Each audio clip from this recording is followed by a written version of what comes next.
It's the Andy Griffith Show, Facts and Trivia, with your host, Bob Snap.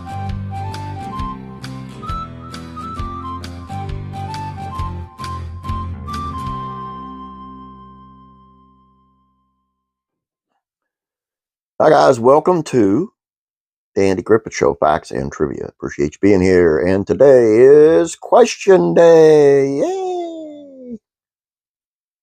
I hear all that applause out there on the other end. I got a lot of questions in the comment section. Actually, only one in my email, but I did get it. And I didn't respond. I should have responded, but I did get your question. So let's just get on into it. What do you say? Let's start with, I believe it's Shane. Is there a black and white episode that I, personally, Bob, don't care for? Yes. Cousin Virgil. Don't like it. I don't like it enough to where I'll turn the channel. I won't watch it. Don't really know why. I just it irked me more than I don't know why, but that's one I don't like. Andrea. Did Andy regret ending the show? And who is the voice on my opening credits? Yes, he did. He did regret it, I read, but he felt that he was kind of phoning it in, his part. He was not remembering his lines. He really didn't, he just didn't really put anything into it like he used to where he was a big part of the writing team. I think a lot of that had to do with Don Knotts leaving, because Don was also a part of the writing team, and they worked so well together. Who's the voice on the opening credits? Well, that's Eddie Lee Groves. He played guitar in a band I was in. Here's a picture. And he also wrote the music and recorded the music, recorded the little video for the intro and the outro, if you will.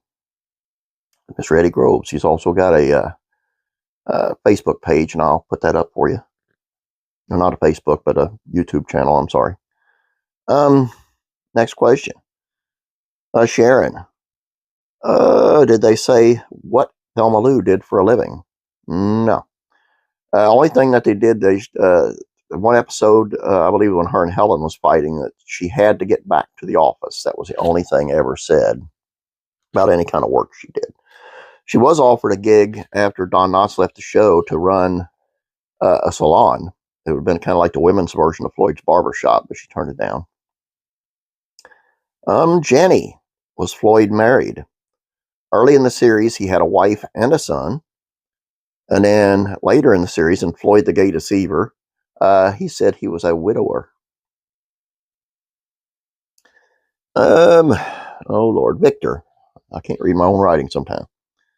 Did anyone ad lib on the show? Not that I could find, no. And that didn't surprise me, really, because they were actually very professional about what they did.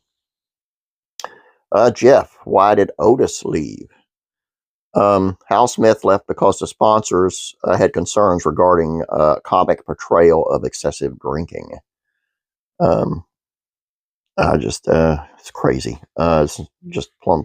You don't want my opinion on that, because I think he should have stayed, but it is what it is.